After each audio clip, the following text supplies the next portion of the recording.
70s. That was very close to the much more known Puyallup Screamer events. It was just 7 miles north of where I lived. And we have a real treat with having Rebecca Botello with us this evening, because she is also from Graham, Washington, where I'm from, which is about 40 miles northwest as the crow flies from Mount Rainier. Rebecca has probably, in my opinion, the best encounter story of any that I have ever heard out of my 41 years involved in this subject and literally interviewing thousands of people. I couldn't even begin to tell you how many people I've interviewed over the years. But her account is probably the best one. So everyone's going to really enjoy this. So, Rebecca, let's first of all talk a little bit about your background. Now, before you had your first encounter, and she's had several, I guess I should say, what had you thought about the subject of Bigfoot, or have you even heard of it up to that point? Well, I was just a teenager. I'd never heard of a Bigfoot. I'd never even heard that coined term. My father was ex-military, and he was pretty strict on us. We weren't allowed to watch too much TV or listen to too much radio. He wanted us in school, doing our homework, doing extracurricular activities, or outside. He was really into that, and so I wasn't, when other people started talking or things started coming up, it wasn't until after I had my sighting that I started hearing little bits and pieces of things that were happening, farther down toward Mount Rainier, like the town of Eatonville, the town of Roy, Graham, later on, because when I had my encounter, I didn't know what I saw. I mean, I didn't know what was looking at me, and I was convinced that as a teenager I was going to die that day, and that a monster was on the other side of the window, and I didn't know what it was. And see, that's important for listeners to understand. I've been asked many times, they'd say, well, the first time I found tracks in Graham was in 1972, and they always tell me, well, geez, in 1972, the Patterson film had been out for 5 years at that time, and you had never heard the word Bigfoot. And they don't understand that area, and from growing up there too, very, very rural in those days, late 60s, early 70s. Oh, yeah. Mostly farming, and people just didn't, like you said, your parents were like mine. They insisted that we didn't spend a lot of time watching television. We had to pay attention to schoolwork and then work outside on the farm, be outside. Yep. So there were a lot of us who didn't catch up to those terms until quite a few years after they were, in the public domain. Let's, now what year was it that you had this encounter? This was in 1969. It was October. It was October 1969. Okay, so you had, and how old were you at that time? I was 14. 14. Okay, yeah. So let's go back to that day in October 1969. Walk us through what happened, what led up to those events, and then tell us what your recollections are of that incident. When we first moved there, it was extreme, just as you said. I mean, it was solid woods. There was a house and then solid woods, and then just, there wasn't very much going on out there. There was a little dinky store, there was hardly anything there. And we ended up fencing all of that and cutting down trees, and it was heavily treed. We moved onto a 5-acre piece of property, and it was so heavily treed, I couldn't believe it. And we finally got that all fenced, and my dad bought horses because my sister and I wanted horses. And I had just come in. It was October. It had snowed early that year. I mean, we'd had a lot of goings on since we moved on that property in 1962, but we didn't know what it was. I mean, we went across the street before we got the horses, and we were going to use rakes and hoes. There was this county property directly across the street. You just walked straight across from our mailbox into the ditch and to the property on the other side. And nobody had ever been out there. It was virgin soil. It was county-owned. Nobody was ever out there. And we wanted to build, make trails, because my brothers wanted motorcycles. We wanted horses. And we went out there, and I'm trying to put a setting on here. I know you wanted me to start at the sighting, but I feel like this is important. We went out there as a family trying to just surmise. Now, how could we start building trails out here? Where where should we start digging? Or, how much land is actually out here? And we got out there and found dozens of prints. And I've told people this before, but what I really meant to say is we found dozens of sets of prints that were different sizes. But my mom was asking my dad, what is all this? What's all these prints? And I remember dropping to my knees. I went on my knees finally because I thought, what is it? And I put my hand was like dwarfed into this footprint. And I didn't have a tape measure with me. I was a kid, I just thought, these are huge. And there was a funky, foul, kind of a urine skunk smell, and it wasn't real strong, like we couldn't breathe. It was just kind of this scent that was hanging in the air. And we were all really uncomfortable. And I remember I was looking at these prints, and my dad finally got mad. He goes, somebody's taking it out here. They're just trying to scare people. Come on, Louise, let's go. Get these kids and come on, And I just wonder, it makes me look back, and I'm thinking my dad knew more than what he ever let on, and he's passed away since. But, yeah. So that's kind of what started this, what's this, kind of deal. The years went on, and would always hear these strange howls at night, and eventually got, the place cut, the trees cut down, and post holes dug, and fence strung, and, barn built, and all that. Kept hearing noises at night, breaking branches, stomping around, and my dad always says, oh, it's deer, but the horses would always run, and they'd snort and look toward the woods, just snorting. It was always kind of an uneasy feeling. You always felt like you were being watched, but, when you're a kid, your dad says nothing, you just go, oh, it's nothing, and you kind of like override that sense to tell you that something's there.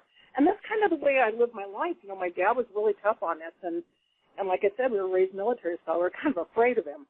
And when he told us to do something, we did it. And a lot of times he didn't give us time to sit and wonder and all this goings on, and always, stomping around at night and howls at, sunset and not knowing what that was.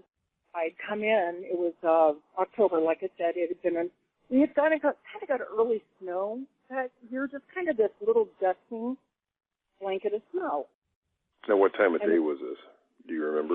This was about 4, kind of like right around 4 o'clock-ish, where it was, it was slightly, how it gets like it's starting to get dark, but still daylight. Right, sun's kind of down, but it's still light. Yeah, you're kind of starting to lose light, but it's still light, and you can see everything around you, but you're losing light, and it's starting to get dim. Okay, that's what it looked like. Very rarely that we were ever allowed to watch TV. And like I said, I just gotten done feeding the horses, and I came in, and I thought, oh, my dad's outside. I'm going to sneak in and, watch some TV. Well, my mom and my sisters were in the kitchen, and I remember they were talking about a baby shower. And I was the tomboy of the family, so I came in there, and there was a huge picture window in the living room. I took this wooden chair. It was a dining room chair, and I tipped it. I was sitting in it, and I tipped it back where I was actually sitting on the window, where your top part of your shoulders were actually leaning on the windows. Right. And I'm watching this TV show, and it hadn't been more than, I'm wanting to say it hadn't been more than 15 minutes that I was sitting there, and it was a funny show, and it was a comedy, and I was laughing, and I turned around, and I turned back, and I don't know how to explain this, but my mind just kind of flashed this picture, like, you just saw this, and I just kind of froze, and in my head I'm thinking, what did I just see? And I'm just sitting here thinking, okay, well, anybody in their curiosity, do you think if you thought you saw something like that, you're going to sit there and keep watching TV? No, you're going to turn around and look. So I slowly turned around because I thought, that's weird. And so I turned around, and I saw right there on the other side of the window, all that was between the window, me, the window, and it, was a little brick planter box on the ground. They built from the ground up for flowers. It was about, the planter box was maybe a foot and a half, maybe a foot and a half from the house to the outside, you know what I mean? That's how wide it was.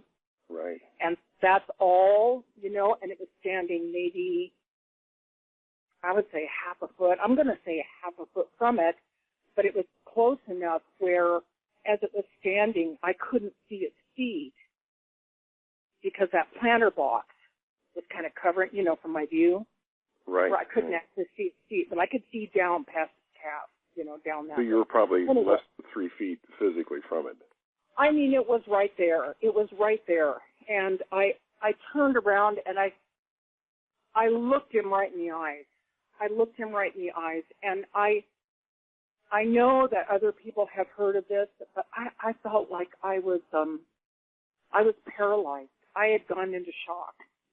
And his eyes were red, and he was not looking at me like he was very happy. And I thought, what am I looking at? You know, all I could think of is a monster is on the other side of the window, and he's going to kill me. You know, I thought to myself, I'm going to die today. I'm only a kid, and I'm going to die today. You know, and I couldn't pull my eyes. I couldn't pull that. My eyes were fixed on him, and I felt like he was looking down into my soul, literally. That's what it felt like. I felt like I was being scanned or something, like he was like, I know you. I was just. It's a very piercing look. It was the most piercing look. I mean, you know, I'm telling you, it just, to this day, I mean, it will be burned in my brain for the rest of my life. I will never forget that as long as I live. And he was very human looking. There was nothing apish whatsoever about this individual. But he was kind of a silver gray, and he had a few little sprays of lighter gray, but he had these blackish brown hairs all through him. And it was just an ominous sight to me. I mean, I was paralyzed. I couldn't say help. My sisters were walking around with my mom and jibber-jabbering in the kitchen, and I couldn't even say help. I couldn't speak. I was completely paralyzed with fear, and I was terrified.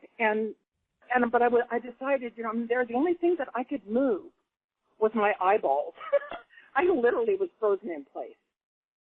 And I finally broke my stare from him, and I started looking at his shoulders, kind of analyzing, what is this thing I'm looking at?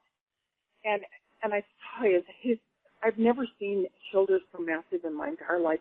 My dad was like 6'1.5", and he was a burly guy. And I do not believe that I was exaggerating to say that it would take three of who had broad shoulders, three of him, to make one of these things from end to end. I mean, one of the shoulders of this thing would be the full size of a man. I mean, I was looking at this gigantic monster, and his head was up, you know, almost to the eaves of the house, looking down at me. And I was totally powerless. I was totally powerless at this thing. I noticed that his arms went down almost to his knees. I noticed that his hands were cupped, like the fingers were turned backwards, you know, kind of cupped backwards. So basically I was looking at his knuckles coming down. And I just, you know, that's kind of what I was looking at, his chest. He just looked like he looked like this monster bodybuilder. I mean, there was no fat on this individual. He was rock solid. And I would say that Wes and Woody will agree with that. Their sighting was very similar to that. Yeah. I was just thinking I was thinking the exact same thing as she's going through talking about it. What did the face look like, Rebecca? I mean, what can you describe a little bit more of the face and what you saw in the eyes, the mouth? Okay. He had hair that came down his face. Well, first of all, let me start here. He didn't have one of those high conical heads like people talk about. This one had just a slight conical head. It just went up a little bit rounded. There was no point. There was none of that. You could see that it did go up a little bit, but his face was wide and rounded, very round, and very full and thick. his hair came down his face, and he had hair growing on his face, too. You know, I've seen probably, I would say the majority of a lot of the pictures or illustrations that I've seen of individuals with no hair on their face. And that's not what I saw at all. What I saw was an individual who had hair coming down his face, covering his nose, hair that went over his lips, but I could see the lip line. And his nose looked more human. It wasn't this pushed-in, flat nose. It was more, I mean, I could see a bridge. I could see a mouth that went straight across, slightly curved down. His eyes were red. His eyes were like a glowing amber red. Almost looked like it was, I don't know, it was just almost like glowing. I don't know. You know, I don't know how to explain that. But his eyes were kind of an amber red, and the pupils were just piercing at me. Just piercing. Like, I mean business and I'm mad at you. You know, what are you doing looking at me? Or, I mean, I couldn't help it. You know, I couldn't pull away. I didn't see any ears because the hair was so long, and it came down all over his ears and kind of blended in with his shoulders, kind of like what people call, now I hear people describe it as a mane, you know, kind of like a mane. But it wasn't that massively thick, but it was there. And he had a beard. He had this hair on his chin that came down, and his chest was so massive. This hair on his chin matched his chest. He didn't have a neck. I mean, you know, there was no neck. There was just this massive head on these massive shoulders. His chest was just, his chest was huge. I don't know how to explain to you. He seemed to have kind of high cheekbones. His whole face was covered in hair, which doesn't seem to be typical of what a lot of people say or show. Well, you know, when I saw, and I'm sure it's two of the individuals that were part of that group, and the state trooper that I knew, Mark Pittenger, he saw that very same one that you saw walk in front of his car. What? Just Where south was of this? Puyallup. Was this in the same area? What's that? Was this in the same area? The same area, yeah. This was, you know about the Puyallup Screamer events. Oh yes, I do. I didn't learn about the Puyallup Screamer until like 2006 or something. I didn't even hear of that either, because when I had my experiences, the first two that I saw, I took flight. I quit riding my horses in the woods. I wouldn't go out and fish. I wouldn't swim out anywhere that looked like there's woods around me. I was terrified. It literally took me 15 years to get over that, to be able to face my fears and then be able to turn around and try to figure out, you know, and go headlong into it and face it. And try to find out. Listening to your account, you know, kind of makes the hair on the back of my neck go up because, you know, I had my encounter really not very far from where you lived. We only lived a couple miles apart. With the same thing, you know, the two individuals that I confronted in 1974, and it was around October also, and just about that same time of day, coincidentally, you know, they gave me the same piercing look that kind of bore right through you, and the same description. They were massive, both of them. You know, people have never seen one, has really no concept of what we're talking about when they talk about massive. It's like a piece of a redwood tree moving. That's what it looked like. I've never seen. I mean, for me to be able, my brain to be able to process seeing something that I didn't even know existed. You have no reference for it. And the fact that it was so massive, and the looking at me angry, I really believed I was going to die. All it had to do was lift up his arm, break the glass, and take my head off. I mean, literally, I was right there. And I was thankful I had one of my rifles in my hands, because had I not, I don't know what I felt the same way. I felt like, you know, they would have taken my head off if they'd wanted to. They certainly could have. Did you? Can I ask you a question? Sure. The one that you saw that was pretty much sounds like possibly the one that I encountered, was the other one the same gray color? Actually, the two I saw were very dark brown or black. Oh, okay, I gotcha. I think I believe they were saying, because see, there were 3 of them in that area. In 72, we found tracks of 3 individuals, one really big one, and the other 2 were smaller. Pittenger, the state trooper, he saw the gray one that you saw. It walked right in front of his state patrol car. He was sitting writing out reports one evening, and it walked right in front of his lights. And he also found the tracks of all 3 of them. So those 3 came through that area every year for many years. I had reason to believe, because of so many incidences that happened on that property, that they hung out in that Fort Lewis reservation out there, and which was just like a block from our house. Yeah, right.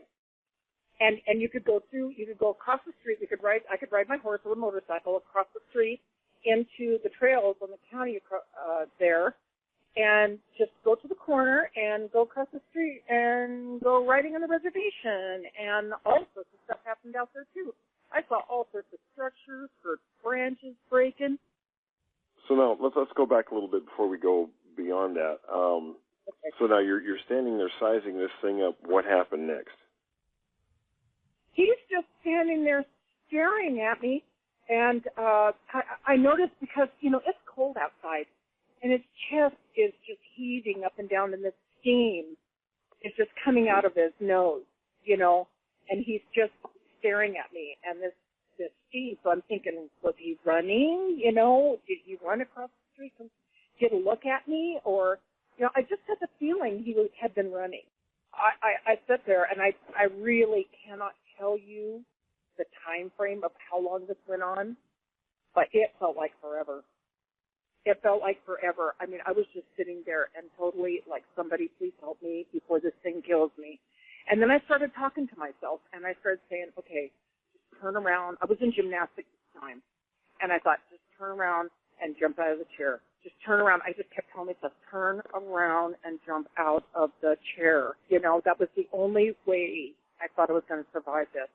I managed to break my stare with this thing. I'd been staring at his body, staring at his arms, and at that point in time, I thought, I'm going to turn around, and I'm somehow, it's hard to explain, because my body, I couldn't get my body to move. I couldn't move, I was that terrified. I finally got a hold of myself, and I was managed to turn my head back toward the TV, which is in the inside of the house, away from it, which was behind me, and I was getting ready to jump, and I was just sitting there thinking, jump, and I was thinking, I can't. I just couldn't move. Well, the next thing I hear behind me is a car screeching to a halt. I mean, just screeching, and then it sits there momentarily, pauses, and then just burning rubber, and it takes off. And at that point in time, something happened with me with that sound, and I was able to jump out of the chair. And I literally was shaking and trembling, and I was walking toward the kitchen, and my mom runs around to say something to me. She was like, Becky, what's the matter with Becky? Why are you? I was white as a sheet. She told me I was literally, every ounce of color had drained out of my face, and she knew that something had happened. Well, when when the shock started going away, I started to bawl. That's all I could do. I just was compulsively crying. And once I recovered from that, I was trying to tell him that something was out there, and I was trying to tell him what I saw, and my mom started heading for the door, and I said, don't go out there, and she hadn't seen it, and she didn't know what I was talking about, but she did go out there, and she found out, she said that something had been there, because there was a big muddy, messed up place in front of the window. Mm-hmm. But I was begging her, please come back in, please come back in. Here, I have to feed the horses. My dad, was very strict. I had to have the horses fed at 6 a.m. in the morning and 6 a.m. at night. And if my mom reported to my dad that I was 1 minute late, and I did that 3 times, he's going to sell my horses. So I had to get a hold of myself somehow, because I love those horses so much that I made myself go out in the dark, and I made myself come back. And I just literally, it was the most terrifying, traumatizing thing ever. And then when finally, it'd been about 6 weeks had passed, and I was kind of calming down. I was like, somehow or another, I kept thinking that was the only one. I don't know, I didn't know what it was. Did you worry about your horses at all during that time? Did you think the thing was... I was worried. Yeah. I was worried sick. I was trying to tell my mom, it's going to get my horses. It's going to get the horses. It's going to get... Maybe you saw something. Maybe you saw... You know what my mom told me? We were raised in church all our life. My mom tried to keep telling me that it was a demon. I said, Mom, I said it was an animal. I said it was something big. And I said, and it was like a man, but it was huge. And she was like, she goes, I think it was a demon. And I'm like, Mom, you're not listening to me, you know? It's going to get the horses. Yeah, I used to sit and just cry and cry and cry, you know, and I used to sit and pray and ask God to protect them and all this stuff because I was worried sick about the horses. Becky, when you were referring to this thing as your mom, what did you refer it to? Did you refer it to as an ape, a person, a monster, or how did you explain it? I said it was a monster. I said it was a monster with hair on it, and it had red eyes because I didn't know what it was. Yeah, that was in those times. You know, we didn't really have a lot of terminology like people do today. I had never even heard that. No, we hadn't either. I didn't even know what. I thought, Bigfoot, what's that? You know, when I finally, I heard that on TV, I thought, Bigfoot, because there was an incident not too long after that I actually got to hear on TV, where somebody's calf or a cow or a steer or something, and its neck had been broken or had been thrown over a fence, or there was something having to do with it being tossed halfway over a fence. It had been killed. And then people were starting to report these sightings. And I was like, oh my God, you know, that's those things. And so I went to my school library. I thought, I got to find out what this is. What was it that I saw? And I found this dumb little beat-up paperback book, and it showed, it said The Abominable Snowman. And it had a picture of this grayish-white creature with its arms out, and it's looking all menacing, and it's from the Himalayas. And I was so ignorant of what I saw that I still can remember what I said. I was thinking, what is that thing doing down here in my backyard? You know, I couldn't equate, I couldn't figure this out. And then when I started hearing stories, like people here and there starting to pop up with news stories here and there, I thought to myself, oh my gosh, something's going on. And then about 6 weeks later, after I saw this big guy, I was sitting on the floor in a different room on a Saturday morning. It was sunny, early in the morning. I got my chores done. I fed the horses, and I was playing paper dolls with my sister Roxanne. And and this was the kind of house where the bedrooms had huge, like 2 windows, big old windows on both sides of this room. And I'm sitting on the floor, Indian style. She's sitting here with her back to the window. I'm sitting there on the floor facing the window, and we're bickering over these stupid little paper doll clothes, which one we wanted. And I feel this vibration, and I looked up, and here, just nonchalantly, casually, goes right by the window, just kind of this jog, was a littler one, the same color. And I just sit there with my mouth open. And my sister Roxanne looks up at me and she said, what? And I just looked at her and I go, never mind, nothing.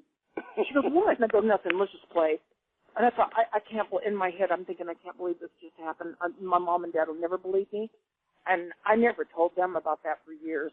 And it wasn't until years later that my mom told me that she would see faces in the woods, in the trees near where the horses were. They knew stuff. There were things that had happened. Yeah, we had an incident one time where something did approach the house at night, and it was a very foul stench, very foul. We could barely breathe. My dad shoved all his kids up in the inside wall of the house, and he pulled his shotgun out, and he opened up the window, and he was standing there with the shotgun facing the horses. And I'm crying and screaming, please, you're going to kill the horses, you're going to kill the horses. And my mom's begging my dad, and I'm going to shoot this thing. I don't know what it is, but I'm going to shoot it, And I'm like, no, you're going to shoot the horses, you're going to shoot the horses. I mean, we had so many things that happened on that property. Why do you think they were interested in the property? Why do you think that they were seem to be all over this property? I think that they were hanging out across the street in that county property. That's why there were dozens of prints. That's why there were tons of stuff out there. In the reservation, which was a block away, that Fort Lewis reservation, there is a researcher I know who knows someone who is a military personnel, who is active duty, and who does maneuvers with his troops or whatever out in that reservation, and has said to them, we run into them nightly. We're not supposed to speak of it, but we run into them every day that we have people out there. They throw rocks at our tanks, at our jeeps, at our, whatever we were in out there. They see them all the time out there in that Fort Lewis reservation. So I think that they've been out there. I think they've always been out there. And my dad bought that property, and the owners, I remember that the owners were real anxious to sell. I remember my mom and my dad were talking about it, and I was listening to this conversation. They wanted to get out of there fast. And they dropped the price down on that house significantly to get out of there. Well, now, of course... True. That's true about the Fort Lewis area, because I was a sergeant there in 1980, and I had a 15-man squad with the 5th Air Cav, and we ran into one out there one night. Yeah, they're out there because I used to ride my horse, and then my dad bought me a Tennessee Walker, and I was like, I'd go out there all the time alone. And he was a real laid-back horse, real quiet horse, but branches would snap, things would go flying through the air, and he'd like jump. He kind of like jumped, and then he would just keep plodding along, and I was like, what was that? I wonder what made that noise. I mean, this is me not knowing anything. I was like, okay, well, that was kind of weird. Okay, well, we'll just kind of head back home now. But I used to go out there for miles. I used to go out there.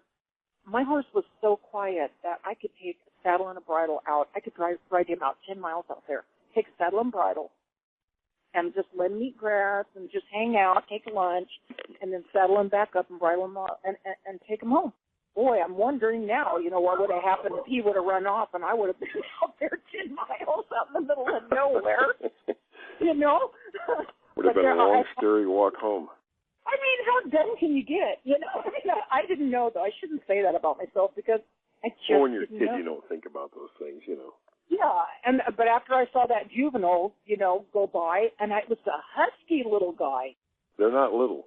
No, but the thing of it is that he was right by the window when he went by, and I thought, what is going on here?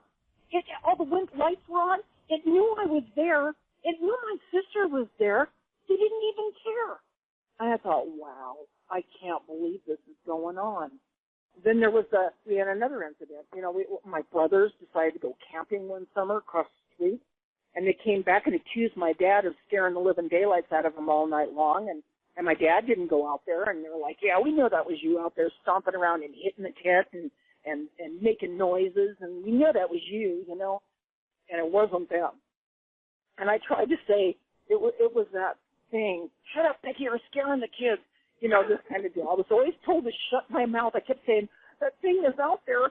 Did your father ever speak, or did he ever have anything to say after your encounters? Did he ever speak to anybody about him, or what did he have to say about it after all these happenings? My dad would never talk to his kids about it. He would never speak of it. We weren't allowed to talk. In fact, my mom made it sound like if I continued talking about it, I was going to get whipped, or I was going to get disciplined, really severely for talking about it. But there was an incident I found out from my mom that I never even knew about. Down toward Meridian on 224th, someone had purchased a home, or they bought some property, and they had cleared out some trees, and they built a house on this property. Well, it wasn't too far from where we lived, My mom and dad went over there because they were invited to come see the new house. Well, the dad was gone to work, and mom and this teenage boy was there, and I guess as soon as they got into the house, they started hearing these screams. And immediately, my mom said it's like they just went into gear. It's like, hurry up, get the blinds shut the windows, all this stuff. And the screams kept getting louder and louder and louder, till finally the screams were at the house. And I guess the son got so upset, he went to the closet, he grabbed his dad's shotgun. And he started out the door, and my dad grabbed him. And my mom said he looked him in the face and said, son, you don't want to go out there. And that was a real telling thing. When my mom told me that, I thought, I know my dad knew things. But he just was that kind where he kept it to himself. He wasn't going to speak it. He wasn't going to say it. What about your sisters, Becky? Or did you have one sister, or was it two sisters? Or? Well, my oldest sister rode her half Arab one time out in the reservation, and that was the last time that she went out there alone because my dad had bought this half Arab for her, and she had a hackamore. For those who are horse people who know what a hackamore is, well, anyway, she gets out there, and I guess a hairy arm came out of the bush at her.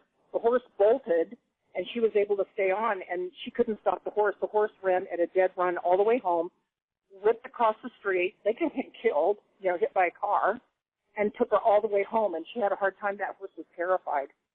So she had that. My sister had that incident. Now, my younger sister had an incident where my dad had allowed us one summer to spend a summer evening in the neighbor's camping trailer that was in their backyard, next to our backyard. And my brothers were allowed on the other side of the house to stay over there because he was real strict. We never got a chance to do things very often. Well, I thought to myself, I'm going to stay over here, and I'm sneaking out because that thing is probably, this is what I was telling myself, there's only one or two of them. They're probably off somewhere else, I'm going to sneak out and go up through the trees, and I'm going to, shoot the breeze with my brothers and hang out with them, And that was my thing, because I never got out, and I was a little bit on the rebellious side, and I didn't like my dad being so strict, so, that was my idea.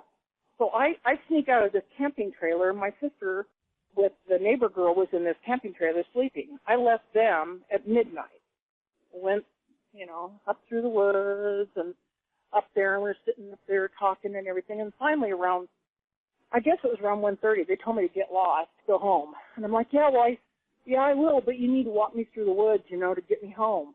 We're not walking you through the woods. Forget it. Get lost. I'm like, what? And I'm like, no, you need to walk me through the woods, okay, because that thing might be out there. There ain't no thing out there. Get lost, They literally were not going to walk me through there, and they didn't. I had to walk myself through there. Well, I got stalked. I literally got stalked. And this kind of also is a testament to the fact that they could have hurt me. They could have drugged me away, and nobody would have ever found me. And they didn't take me. So that talks about some of this. It's a little bit telling, I guess, about some of their behavior and nature, but characteristics. But yeah, I would take a step, and it would take a step, and then I'd take a couple of steps, and then I'd hear the cracking behind me. And I was like, oh, my God, how did I do this to myself? I'm like, God, please help me. I'm like, I swear I'll never do it again. I don't want to die this way. That was really what I thought. I thought, what am I doing out here anyway? I knew when I saw that thing it could be out there, but I thought it was long gone somewhere else, I just kept talking to myself, and so I kept walking because I knew not to run. And I went through that little picket fence where the hole was, and I jumped in that trailer, and I pushed the lock button, and it started pushing the trailer, rocking it back and forth, that camping trailer. And it was throwing us from side to side, and my sister, of course, and this Renee neighbor was screaming. They were screaming, and I was screaming, and it terrified them so badly. It was funny because the neighbors put the house up for sale, and they moved out of there shortly after that. My sister was one of those kinds. She's very private, and it's like she went shut mouth. Like she didn't want to talk to nobody. She didn't want to talk about it to this day. She literally just, you cannot get it, but she was absolutely, both of them, terrified, and so was I. And I thought to myself, this is my fault. This whole thing is my fault because I had to go and sneak out, and then it followed me back. Yeah, we all had incidences. This thing, it stalks you through the woods. I realize that if it wanted to get you, it could have gotten you. But right. Don't you think it's pretty aggressive behavior to, once you get in the trailer, it starts rocking the trailer? I mean, it's throwing you from side to side in those trailers. Yes. In the trailer you were in. Yes, I did. Of course I did. And at one point, I thought that trailer was going to tip over. I mean, I just, I thought, what is it doing this to me? I thought, well, it's trying to get in. And I thought, was it trying to get in? Or, was it just trying to terrify me? Or was it just messing with me? Or, are they just, was it a prankster thing? Or what was that, What do you think that its intent was? Looking back now, back at that time, what do you think its intention was? There's a couple of different thoughts that I have about this. I think it possibly could have been irritated. I got away from it. That it was it wanted to follow me further or whatever, and I got away from it. I got in somewhere, and so it was just going to push it over or try to get in. The other thought is that it's being a prankster. Thought it was pretty funny hearing all of us in there screaming and yelling. So, I just kind of leave it at that because I'm still scratching my head over that because I'm thinking if it really wanted to get in, that was a little camping trailer. It could have busted the windows and put an arm through. I mean, did it really want to get in? They have kind of funny behavior sometimes, and something that's a common theme with things that I've talked with people about, their experiences like that being followed and such, is they seem to take a little bit of time to work up the courage. It's not, they certainly have the ability to, if they want to get you, they can get you. It seems to be a consistent behavior that it kind of takes them almost, it almost appears as if they're working up their nerve to do it. You know what I mean? Well, I think that they have very human characteristics. I think that they're highly intelligent. I think that they're highly evolved. And I don't, at this point in time with the other sightings that I've had and hearing a lot of other, through the years, experiences and things of other people, that they have very human thoughts. Well, there's some similarities, but then, among other primate species, there's some similar things also. So it's not unrealistic to think that. Just that the ones that I have seen didn't look ape at all. No, I'm not saying ape, but they're still in the primates. Oh, right. I know that's kind of that right there is kind of, and everybody has their opinion. Everybody's formed their opinion. It's what, I was on the Gigantopithecus thing there for a while because it made sense. I thought, it could be this. But I'm still on that journey. I'm still on that journey. And I've had what I call raw experiences. I have not been one of these people who, except for one property that I was on, where I really was on the verge of being able to possibly interact with these guys, and then I had to move. But there are people out there who get language, like Ron Moorhead's recordings. That just blows my mind. When I hear a lot of this stuff, it really sets me back. I'm like, what is it more? What are we missing here? I wonder, I think at times that they were trying all this time to interact with me, and my fear had overtaken me, and I just couldn't allow myself. I just wanted to get away, I didn't want to be hurt. I didn't want to be harmed. It scared the heebie-jeebie out of me, One of the issues that I'm working on is the fact that I think there are more than one species out there. Everything kind of gets thrown under the blanket term Bigfoot. And there are at least 2, maybe 3 different types out there. Some of the behaviors get mixed and all lumped under the same thing. I think that's very possible. I think that you very well may.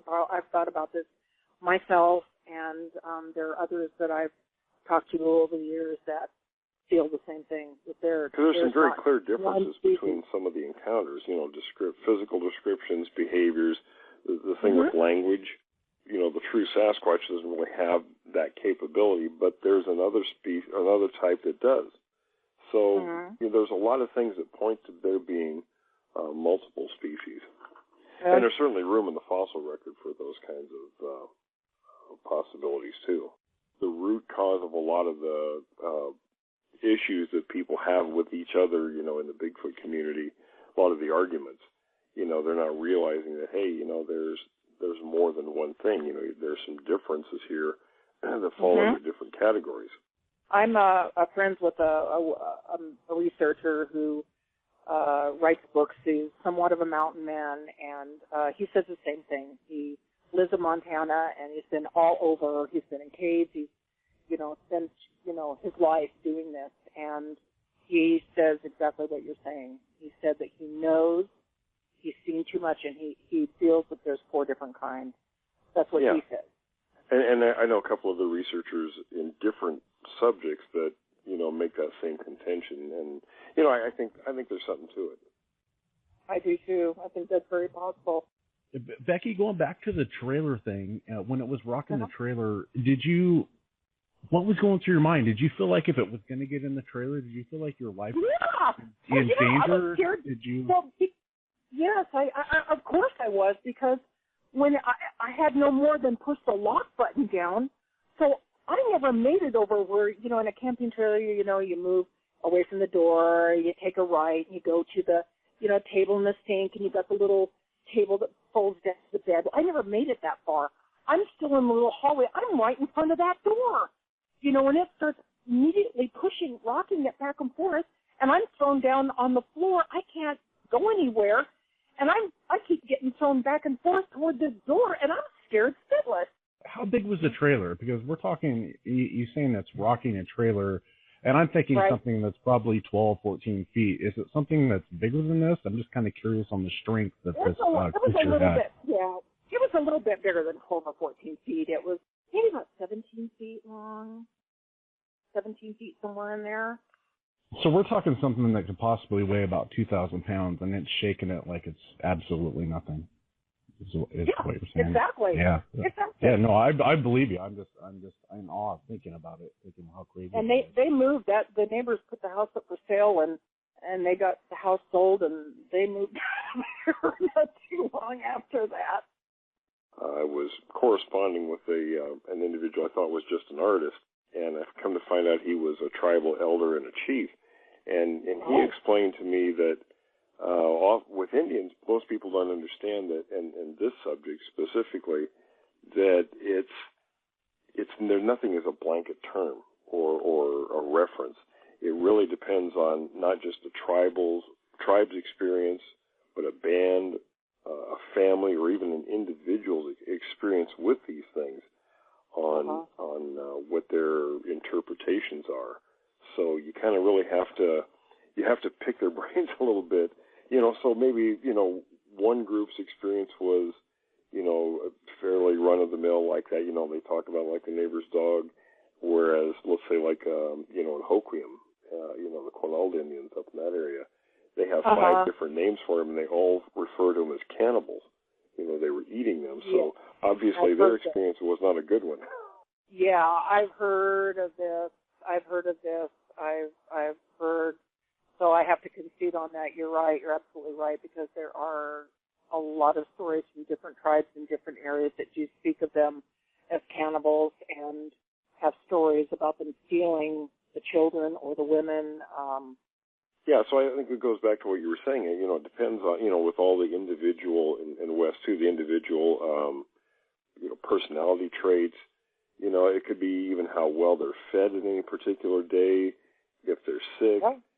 Their age, all that stuff, kind of just like with people, it comes into play. Not just people, but other animals as well. I agree. It depends on individuals and all that, and their physical condition and mental condition. Right, I agree. I think that they're all can be different with different personalities. I think that there are clans that have different behavioral patterns. I think there's some that are aggressive and other clans that are not so aggressive, more. Wes and Woody can tell you about aggressive. Yeah. Yeah. We can tell you about the aggressive kind. I got a quick question for you. I wasn't there. Yeah, it wasn't fun. My question to you is, so I know you think of them as people, which I told you earlier we wouldn't beat you up for. Woody might. I won't. But come on, man. So I wouldn't do that. What? I think it's a possibility. I think it's a very possibility that they have human DNA in them. Not that they are all human. I think that something could have mixed back in, with the Neanderthals. I could come up with, several different theories. I think there's so much still that we don't know, so it's really hard to just say, I've never had one come up to me and say, hey, I'm human, Yeah, so I can't really say that, can I? And there's nothing wrong with that. I'm just curious how you got from Gigantopithecus to or how you feel like they're more human. Why do you feel that way? Is there something in particular that made you feel that way? I'm always curious when I hear people say that. I always want to find out why they feel that way, why they feel it's not an animal, why they feel it's not more of along the lines of like a ape or orangutan or something like that. I'm just kind of curious. Okay, well, what really influenced me to begin to at least be open to changing my mind a little bit on the Gigantopithecus theory is when I started listening to Ron Moorhead's recordings, and when Scott Nelson came into the picture, and I began to hear some of the sessions of them breaking this down to language, and it really blew me away. And I'm like, if they're capable of making sounds language or understanding human language and maybe trying to mimic it, what is there about these individuals that we still don't yet know? Are they possibly mixed with human DNA? Do they have the ability to interact and be somewhat human? The first one that I saw, the one I was explaining or telling everybody about, this face-to-face encounter, this one didn't even have a heavy brow ridge. It had a medium brow ridge. But as I looked at him, and there was nothing in the face of this individual but looked even remotely close to anything primate. And I can't explain that. He looked animal as he was looking me in the eye, but he looked human too. So you're saying that the monster that you were looking at, it actually had more the human characteristics outweighed primate characteristics. Exactly. That's exactly what I'm saying. That is exactly what I'm saying. That's what I was kind of wondering when you were telling about your, that encounter, your face-to-face encounter, and you said that, it had hair on the face. Well, there's a lot of humans, a lot of males that have beards. And then you said that it looked more human, and I was kind of curious, and kind of along the same questions of what Wes was asking, is what were the human? I guess what I'm trying to say, what were some of the human characteristics of the face? And you kind of already answered that, I guess, about the brow ridge and whatnot. What was going through your mind other than it being a monster? Were you like, this is like some superhuman thing? Did you really? I mean, what were you thinking? I was paralyzed. I literally was. It's almost like my mind went into a frozen lockdown mode, and I'm looking at this thing, and he's looking at me, and I'm like, "What are you? What are you?" And now, was there any noises? Know. Did it have any vocalizations or anything? Was it at me? No, he was just breathing, heaving up and down. The steam was coming out of his nose, hitting the air because it was cold, and he didn't bare his teeth at me. He didn't clench his fist. He just stood there real quiet and just stood there, slightly moving, just slightly moving from side to side, just barely moving, and just kind of was in this stance, making his presence known. I don't know if I turned around, caught him by surprise. Maybe I wasn't supposed to see him. Maybe he's just going to run by. I don't know. But he was standing there like, what are you looking at me? Why are you looking at me? And I was like, what are you? It's just kind of like, what am I looking at? It's a monster. I don't know how else to explain that to you. Yeah, no, that's crazy. What other, besides your face-to-face encounter and then the one in the trailer, what would you say is the most craziest thing that you've ever seen as far as all your encounters? Would it be your face-to-face? Would it be the trailer one? Would it be something else? The face-to-face one was just the most. That's kind of hard. That's kind of hard to beat, right? Well, the most profound, the most significant, the most troubling, the most traumatizing thing that I could have ever. I just can't even begin. And then all these years later, all these many years later, still, I have a hard time hearing people who had, an encounter like this, and I'm like, how is it that I was just 14 years old in this thing? Have you been back to that property since since then? Well, my mother still lives there. My mom still lives on that property. Is there still things happening? Is there still things going on there? There is in that area. Well, she had a dog. She had a dog. The dog has passed away now. But there were things that I believe her dog went out there one night and kept barking and kept barking. There were times that she told me that he would just go out in the middle of the night and just start barking at the woods, barking. And one night she went out and came back with an eye out, whimpering, and this dog's eye had been put out, and she had to take him to the emergency vet to be treated. So we don't know at this point. I don't know if a raccoon could do something like that. I'm not sure. In that area, about a year ago or less, I have to be careful of my wording because I promised to protect the identity of this person because of his professional standing. Just wanted to sort of get the incident off his chest, but in that very area near where your mom lives, he and another gentleman went out there it was involving a sale in that area of timber, and they encountered one. Yeah, so they are still in that area occasionally. Well, I do believe that, and I'm going to tell you, I had a girlfriend, a happy girlfriend, whose daughter, it was about 4 years ago, I want to say 4 years ago, she ran away from home. She had a car, but they got in an argument, and she ran away from home. Well, she ended up driving down that same road right out there by the thrift area, parked her car in some driveway, some dirt driveway someplace there, and she was sleeping in her car, trying to stay away from her mom. Well, she had an experience where one night she was hearing these noises, and she raised up over the dashboard to look, and she saw these sets of eyes squatting down like these. She could see these silhouettes, like she said they were standing up and then they'd squat down, and then they'd stand up and they'd squat down. And there was these dogs that were barking off to her right, I think. There was a house, she said, where there was these dogs going nuts, and they broke out of the fence. Well, these things take off. The dogs take off after them. And she said it really disturbed her because she couldn't figure out what that was. That was looking at her through these trees, squatting down and standing up. She said a week later she went back there and was trying to stay there because she didn't know how to stay away from her mom.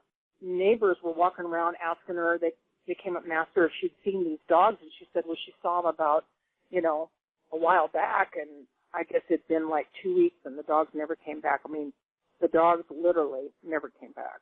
They never found them. It's interesting, that thrift area specifically, and of course, thrift is just a little intersection, and there used to be just a little store there. In 1981, one of my younger sisters, in fact, the one that used to make fun of me the most for, when we found tracks the first time, and I wouldn't even tell them, because they made fun of us so bad when I actually encountered those two. She was driving home one evening and was going through that intersection, and there was a Sasquatch in the light. There's a street light there, standing right next to the side of the road, and it was kind of jumping up and down a little bit like it was agitated. And she drove within like 2 feet of the thing. And then, and she didn't tell me for years. I went up to visit her one time, and my brother-in-law went to another room for something, and she says, you can't tell Bill, I got to tell you this. So she tells me the story, and I said, wow, I could have said, well, yeah, see, I told you so, but, she was pretty shook up over it, and it just, scared the hell out of her. Yeah, I believe that, and I think that, because I've heard other stories. My mom told me other stories about neighbors, a few friends that she'd made in that area who had called her from time to time and reported, told her about strange incidences. And, people don't understand. Nobody talked about it in those days because there were a lot of incidents in that area. I can tell you a funny one real quick. My mom went to down the road on that same area that you're talking about to a lady's house, and there's a bunch of ladies there, and she was having a Tupperware party. And, of course, this is back in the day, having a Tupperware party. That's right. Yeah, so there's this funky foul smell, and they were in the living room, and I guess this lady kept hearing some noises, or everybody in there in the living room, who were looking at the Tupperware kept hearing this noise and smelling this smell. And the lady jumps up. Okay, this is interesting. My mom says the lady jumps up, just grumpy as heck. Oh, excuse me, I'll be right back. You know, kind of like that, just matter-of-factly. Mm-hmm. Walks over to the kitchen, slams the kitchen window, and my mom went in there and goes, "What, is everything all right? What's wrong?" She goes, "Oh, it's that thing." She goes, "Always shows up over here looking through my window," and she goes, "I'm tired of it." Oh, good Lord. You know, and I'm like, "What?" And I said, "Mom, you know what that was?" And she goes, "I know, but she acted like she was more mad at it than she was scared." And I'm like, "I can't believe it." And this is on. Jesus. She was one of those old grumpy farm ladies, you know. She's one tough cookie. I bet she could work a shotgun. She'd be out chasing it with a stick. Yeah. You're gonna tell me you actually grabbed the broom and chased it down? I would have liked to have her in the car when I had my encounter instead of Woody. Yeah. We need to take her. We need to take her out with us. Oh, that's hilarious.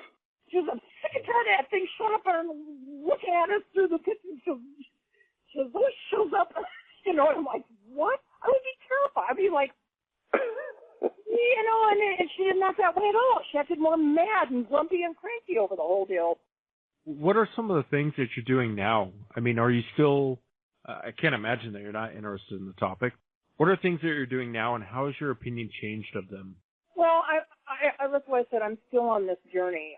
I'm still on this journey, learning journey. I'm very humble. I don't think that I'm anything special. I guess I have had some pretty phenomenal experiences. I don't have my own page. I don't, you know, get videos and post them and try to get all this attention because I'm not interested in that. I'm more of a background kind of person. But I took you know, I've taken about 3 years off here and there because I blew 2 discs in my back. I had to have surgery, and then I just had another surgery October 8th. But in between there, I found an area in Puyallup. I'm not going to name the area, but there's a few researchers who are very well known, and one from the DFR. Well, don't name it, but go ahead and what's the GPS of it?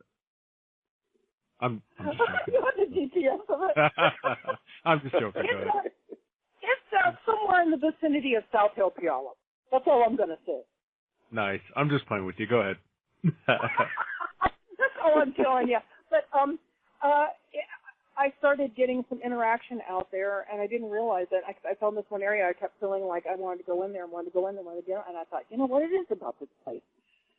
So I went in there, and I spent the last 2.5 years going in there, and I found this one stump, and I thought, you know, I don't know why I'm getting these strange bird calls. I found I would go in there and find I would go down a trail, and I would turn around to come back, and I would find I found a bird that had its head pulled off, and it had been set right in the trail that I had just gone down, and it wasn't there before.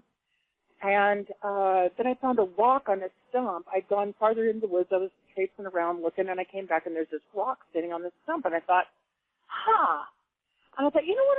I'm gonna try something.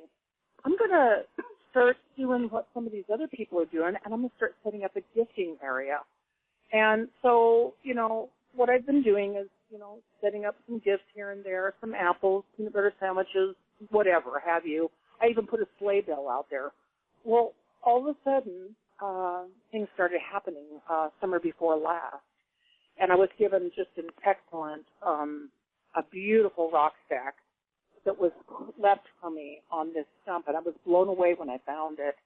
And the rock stack, the top rock was set. I don't know how that was set like that. I have a picture of it, and for those who, you know, want to friend me on Facebook, you can go to my profile page and you can see the pictures, some of these pictures. For those who may already be part of the International Society for Forest People, Tom Cantrell actually went out there with me at one point, and I found a rock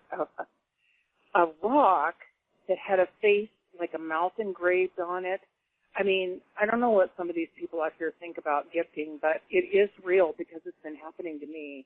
Sleigh bell, I've been given 2 rock stacks, a sleigh bell that I had put in a certain pattern with some other food, had been taken and put behind the stump, like something jammed its hand in there and made a ledge out of it and hid it behind the stump. It was pretty funny, actually. I thought that was kind of cute. But that's been happening to me. And my friend, I've been kind of teaming up with Judy Feliski. I'm not sure who knows her out there, but she's got a great dog, Thurston, and you know, we've been visiting some places. We've gone out a few times with Barb Shoup in Greenwater, which is a very interesting area, Greenwater. And her and I did with Judy, did a night sit out there, I guess you could call it. We went traipsing out through the night, and she's got a great dog, too. And we had something approach us. I'm not sure what it was, but something was out there, and we thought we'd heard a call of some type. In my area, I've heard some rock clacking. I've heard whistles. There was a pretty amazing structure that was just maybe 20 feet from the gifting stump. So I'm just doing what I can, you know. I've been trying to recover from this surgery, so I really haven't been able to do exactly what I want. But yeah. Judy and I have been out in, huh?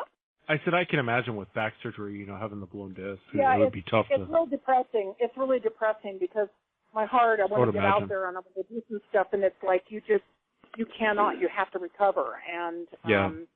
And then now this other surgery, so I have like another month of recovery time, and then maybe in the spring. But Judy and I have had some incidences at a cabin that she has taken me to a couple of times this summer at Ocean Shores, and we went to Quinault National Forest and went through there, heard some interesting stuff, and found some interesting stuff.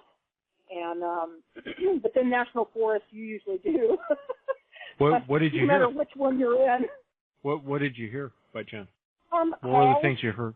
Calls, like howls, like little whoops, you know, here and there. And her dog, Thurston, you know, picked up on it right away. And we would look at each other like, oh, like, did you hear that? Yeah, I'm like, yeah, I heard that. You've lived out in the woods, so I mean, you know the different animal sounds. So I'd imagine you pick up on it pretty quick. Oh yeah, yeah, like the howls in the property that I was raised on, the one that I was talking about originally, and these howls I'd hear every night at sunset.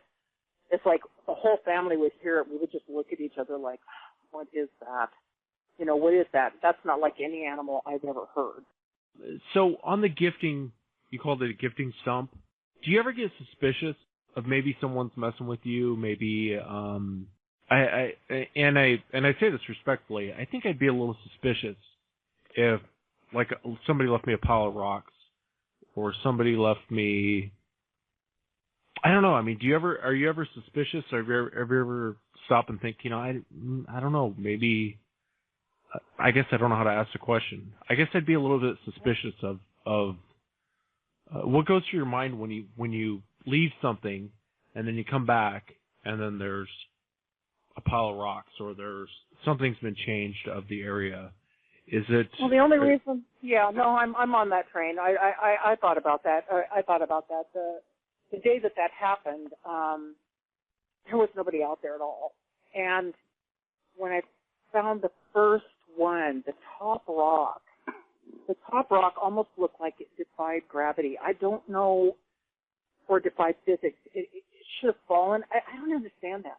Still to this day, I don't understand how that one rock could stay or be placed in some of these rocks were positioned where they should have fallen, and they were so perfectly balanced that I was just amazed. I was absolutely amazed. And, sure, of course. Of course I thought, you know, I wonder if somebody did this. Is it possible? I'm sure it is possible. I know that other people have had the same thing happen after leaving food gifts and things like that. So there's supposed to be, among some people, say that there is quite a significance and that other people have been given these rock stacks and that it's not uncommon, actually, that it has happened. I was left a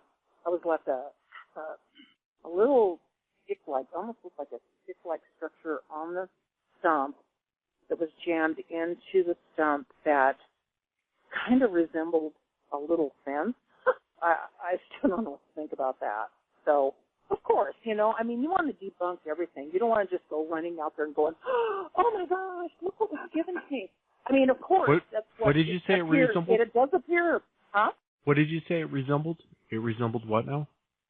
It kind of resembled, it was like an intricate little fence. Kind of looked like a little fence structure.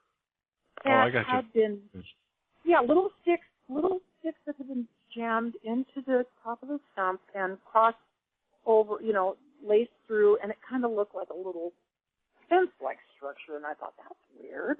Of course, you know, I'm not going to, it's definitely possible. It's always possible that someone did that.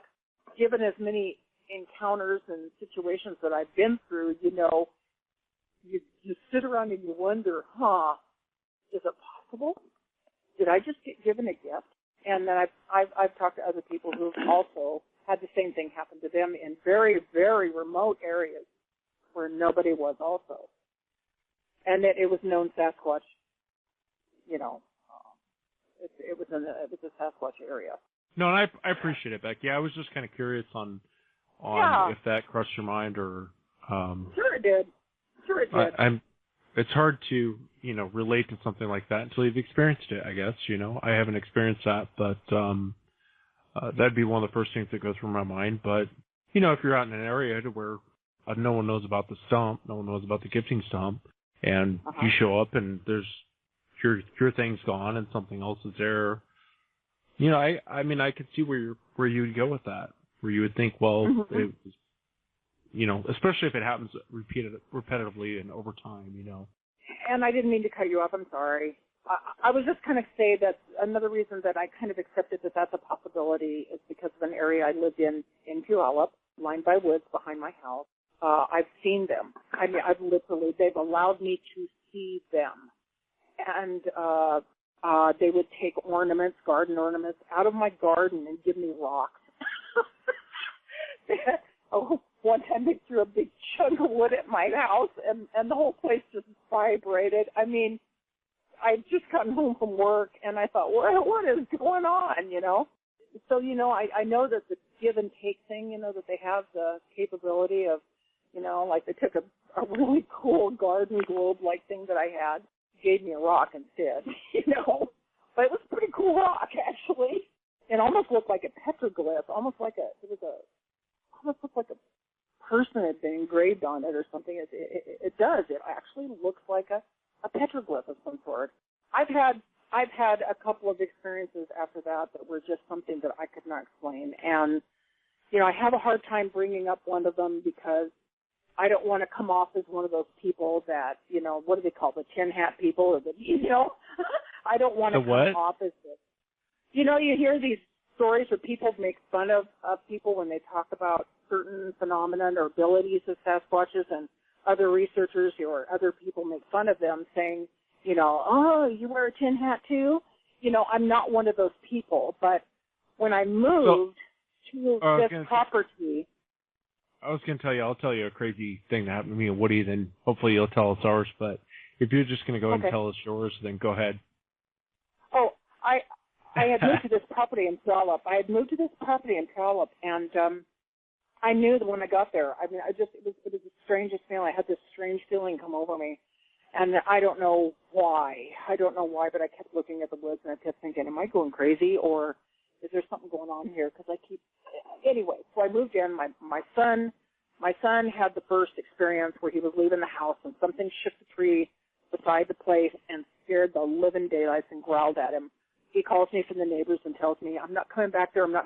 Something scared. I've never heard anything like that before. Okay. Well, then on Saturday morning, something was tapping on the window, and I was still sleeping. It was early morning hours. It was just the crack of dawn. And I kept laying there thinking, what is tapping on my window? Is there a new neighbor or something? Somebody's in trouble or what's going on? And it kept tapping. Well, by then it's starting to get a little bit lighter. So I get up and I go to the window. I go down the hallway to the living room, and I go to open up the drapes. I have no explanation for this. I'm standing there. I open up the curtains to see the back of a very large, very tall, black Sasquatch walking away from my window.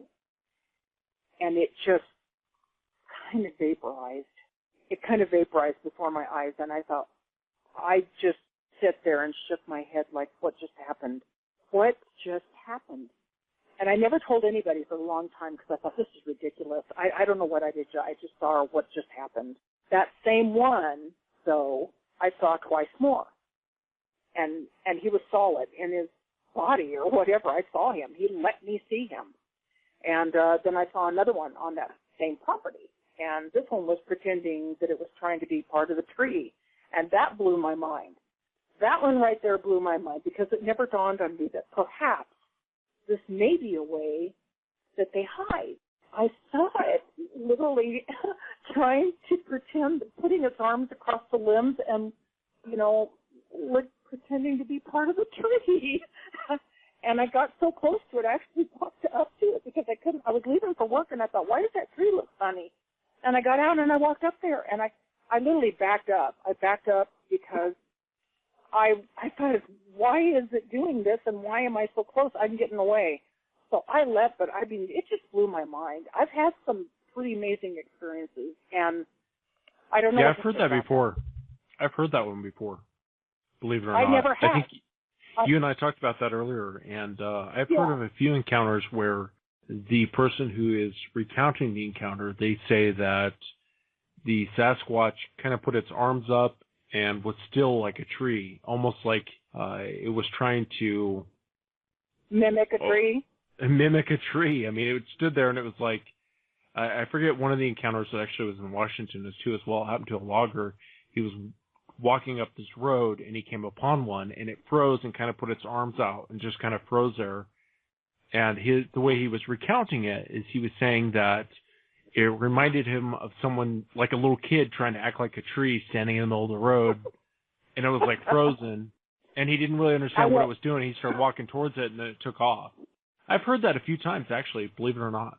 Well, I never heard, when that happened to me, I've never heard anybody say that before. But then as I was thinking about it one day, I thought, wow, maybe this is one of the ways that they hide in plain sight. Yeah, I mean, the military and a form of stealth is actually not moving. I'm sure Will knows that from the military, but the best form of stealth is actually don't move, because our eyes will catch movement. Our eyes will actually, most beginner hunters, the first thing they'll look for is movement. The best stealth out there is not to move. Don't move, and your eyes won't pick up on what you're seeing. This one was looking up, and it was in a frozen state. It was looking up, and it wouldn't blink. It wouldn't move. They just kept looking up. And I thought, I cannot even believe that I'm this close to this thing. I better back up because I still did that. That was pretty amazing that I got that close to that thing and I didn't get attacked. So that kind of freaked me out a little bit because I thought, wow, that thing was like maybe, I don't know, 40 feet from my house. I know that the four of us, we don't have to, we all know that there's a Sasquatch, and we don't, no one has to prove anything to us, but what is your opinion as far as what is it going to take for the rest of the world to prove to them that there is a Sasquatch? Is it going to take a body? Is it going to take DNA? What are your thoughts on that? I at this point in time, it seems to me from everything that I've heard that I'm not even. I don't believe in killing them. I'm sorry. I do not believe in killing them. I don't think that's the right thing to do. I think it's wrong. Maybe I guess if they had one right in front of them, would they even still believe it then? There would probably be a lot of naysayers then. I think that, it really is going to take each and every person. It's going to take people actually having their own encounters, seeing and experiencing the presence and the sight of one of those as far as I'm concerned. I mean, DNA, yeah, that helps. DNA helps. But does it? All these people coming forward and saying, hey, I got DNA, I can prove it. And look at the community. There's still all these arguments and all these bickerings. And, there's a lot of people out there who are pro-kill and they want to kill. I'm really sad for that. I wish that wouldn't happen. I'm sorry. I'm one of those people who don't believe in that. But if one was to be recovered, I mean, okay, let me say this. What if it was a mean Bigfoot? Okay, the government knows a lot. Huh? What if it was a mean Bigfoot? Would you be okay with that? If it was kind of a jerk? If one was shot and it was on it and it was trying to kill a man and it had intent to kill and the man was defending itself, just like if somebody broke in my house and I had to defend myself, then what can you do? You're defending yourself. Yeah. You know, then I guess what is. But for somebody to just go out in the woods looking for one and just shoot it, you know, it's just senseless to me. But what in the event. What if they shot one that was kind of a jerk, though? I'm just joking. I don't know. I know. But why would it be a jerk? Will, you want to take over here? A lot of different directions with that. This is where Will chimes in and cleans up your mess, Wes. Its young. What if it had babies right next to it? What if its mate was right behind it? What if its family and clan was right there and it was responsible for protecting? I don't know. There could be different reasons why it was being a crank, you know? I just wish that people wouldn't think of shooting one to prove its existence. I would much rather people start stepping forward and telling the world, hey, by the way, I saw one. Or, you know, people coming forward and realizing, you know, I'm not out to prove it. I know they exist. Right, and that's like the military knows they have to prove that to anybody. Yeah. We all know because we've seen it. The military knows. The government knows. During the Mount St. Helens, when Mount St. Helens blew up, they know. Actually, let me clarify something on that. I was a key sergeant in the unit that did the work in Mount St. Helens, and none were found there. And I know that for a fact because I was there. So that story was incorrect? That's incorrect. That's baloney. That was I know the person who made up that story, and it's all crap. I was there, and I knew all the pilots, and they knew what my hobby was at the time, and I would have been told, you know, behind the scenes. Becky, you're not alone on that, because on a previous show, I asked you that same question. Well, remember that? Because I heard the same rumor. Right. Yeah, that's one that's floated around, and there's some people in the community that, you know, keep pushing that, and it's, you know, and I'm here to tell you, I was there personally. I was a sergeant with the 5th Cavalry, and I know exactly what was going on there, and there was nothing like that found. Well, I stand corrected. I'm glad that you told me that story, but now I know the truth behind this. You know, I mean, and you know, a lot of the animals, you know, animals have a sense for things, and we talked about this a couple of shows ago about, you know, sound, infrasound and things like that. And animals know, like when a volcano is going to erupt, you know, the herds of elk, everything cleared out of that area. So pretty much the only thing that was found dead up there were people. You know, that's interesting that you brought that little thing up too, because in the 1964 earthquake, everything quieted down around that property for like a month. We never heard a peep or nothing when that earthquake hit out here in 1964. Everything quieted down for about a month. Yeah, animals know that. They hear that stuff, you know, and they know when something is impending, you know, it's dangerous. Yeah, this is interesting. I'm glad you told me that. Yeah, so I mean, it's, you know, that's something that people that get involved in the whole Bigfoot thing don't think outside, you know, the boundaries of what they think they know. You know, and I've done this for 41 years, and I'm still learning a lot of stuff. And I hear people that have been involved in this 20 years that think they're experts. And I just shake my head. You know, I shake my head and I think, you know, you guys don't know anything. And most of them, you know, they call themselves experts, have never even seen one. So, no, I'm far from an expert. I've just had raw experiences, and I share them with whoever wants to listen. I am far from an expert. You know, none of us that have seen them think we're experts. We know we're not. No, absolutely not. Absolutely not. And we're probably, you know, 100, you know, times ahead of the experience curve than these other folks, and you know, they really need to kind of have a little humility and look at the bigger picture. Completely. The thing about it too, and Becky, you could probably agree with me, and I'd like to have your opinion on it too. Is we've kind of talked a little bit about before on the previous shows and in private conversations, and you take people that actually have had an encounter, they're probably some of the most critical people there are as far as making the assumption that it's a Sasquatch or Bigfoot right away. Absolutely. And there's some of the best. I don't know what's the word. Critics? Would that be the best word? Yeah, skeptics, critics. As far as what they saw, they try to rule out everything before saying automatically it's a Bigfoot. But you take people that actually, and I hate to say this, and I don't want to make anybody upset, but you take people that haven't had an encounter, and they automatically assume everything is Bigfoot.